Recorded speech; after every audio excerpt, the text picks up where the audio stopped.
My name is Preston Brown. I'm with radio station WCLM in Richmond, Virginia. Many times we ponder the question, do racism still exist? And when we did a show about racism, guess what? The next week, some businessman put a picture of Obama in whiteface on the side of his building and put socialist. And then the issue came up with, was this racism or not, or was he actually practicing freedom of speech? So we did some research. Research was done by Mr. Earl Bradley, and he's going to tell you his results, and then we're going to tell you why we're here at this time.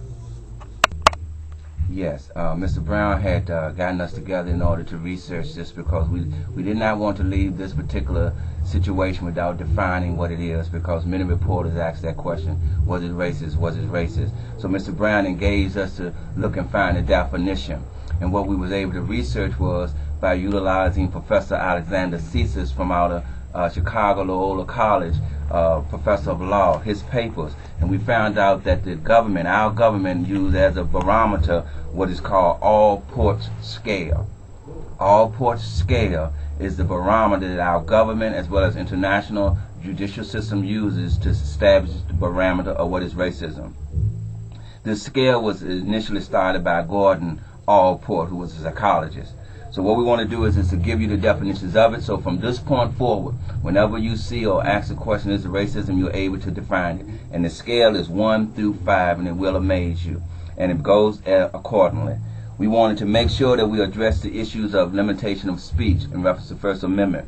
And what we found was that limitation to freedom of speech does occur due to civic and social issues. And this is how it reads. All-ports scale is a measure of the manifestation of prejudice in a society. It is also referred to as all-ports scale of prejudice and discrimination. And this is scale 1, and this is what we live up under as of now. Antilocution. Antilocution means a majority group freely makes jokes about a minority group. Speech is in terms of negative stereotypes and negative images. This is also called hate speech. It is commonly seen as harmless by the majority. Antilocution itself may not be harmful, but it sets the stage of more severe outlets for prejudice. That's scale 1. Scale 2 is avoidance. Avoidance is people in a minority group are actively avoided by members of the majority group. No direct harm may be intended, but harm is done through isolation. Scale 3, we're familiar with discrimination. Minority group is discriminated against by denying them opportunities and services, so putting prejudice into action. Behaviors have the specific goal of harming the minority group by preventing them from achieving goals. Getting education or jobs, sound familiar? The majority group is actively trying to harm the minority, and all of these happen up under, we know, Jim Crow laws. Number 4, the courts just amended the hate crime due to this. Physical attack. The majority group vandalize minority group things. They burn property and carry out violent attacks on individuals or groups. Physical harm is done to members of the minority group. And number 5 and finally is called extermination. And we're familiar with that from Germany. The majority group seeks extermination or removal of the minority group. They attempt to eliminate either the entire or a large fraction of a group of people. Those are the 5 scales of all-ports scale of prejudice and discrimination. Our Supreme Court has findings that we also wanted to address. The Supreme Court states that some historical examples would demonstrate how hate groups rely on destructive messages to develop ideological, grounded organizational infrastructure. So we have the Supreme Court of the United States on our side due to the historical factors involved. Now the question is, what do we do with this knowledge? And Mr. Brown going to let you know that we have 2 courses, legal sanctions or social disproving, which is what we're doing now. We're getting the word out to you so you can show your sense of disapproving this. And now we return right back to Mr. Brown so he can let you know what WCLM 1450 AM radio will be taking us next. Where we sit at now is the fact that racism do exist and can exist, not only in physical means, but in your pocketbook, and that's where we're going. We have a lot of black businesses have suffered because of money not being circulated equally, fairly, and through the black community. They practice racism by cutting you out of the box. And WCLM Radio, along with some contractors and some other people, will be launching a lawsuit within the next 5 days, where we will file a lawsuit against the Republican Party, the Democrat Party, the state of Virginia, and the city of Richmond, because they have practiced racism through not allowing the black contractors to receive contracting deals to help rebuild the city, and a lot of other things that have been done against minorities by not allowing us the proper, let's put it, fair shake on the contracts.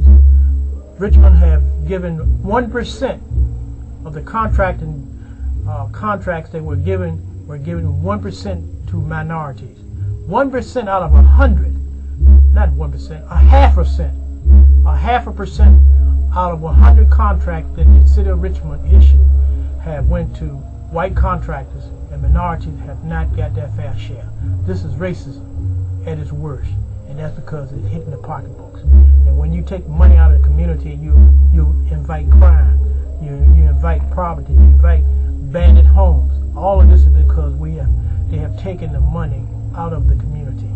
So within the next 5 days, we will be launching our lawsuit. They're probably going to end up as a class action suit, because anybody that want to join that lawsuit after it's filed, you're welcome to come. So this is it. This is your little country boy, Preston Brown from Sanford, Virginia, saying thank you for your time, because your time is precious. It's a resource. You can't beg it, borrow, steal it, or loan it. The only thing you can do with your time is spend it. And your past is like a canceled check. It's already written. All you have at this moment, you take it moment by moment, put God in your life, and everything's going to work out all right. We're going to sue.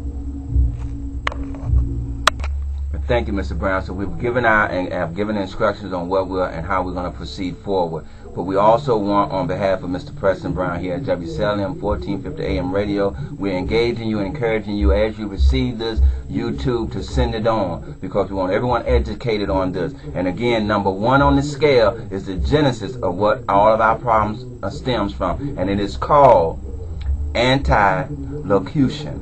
And that is when a minority is being jokingly about by the majority, and that majority is using historical issues from the past and stereotypes that's creating this atmosphere of hatred and violence. So it's not an issue of addressing the president based on his issues and what he has accomplished, but when you go to the personal attacks, and that is what Antilocution is addressing, the personal attacks on minorities or a minority group. It's not a black and white thing, it's minority, and whatever minority group is being affected by the majority group, this Antilocution is the issue. So look it up, key it in, and resource it and find out. As Mr. Brown said, this is a class action suit across the United States as well as worldwide. Thank you, and as he stated, continue to be blessed.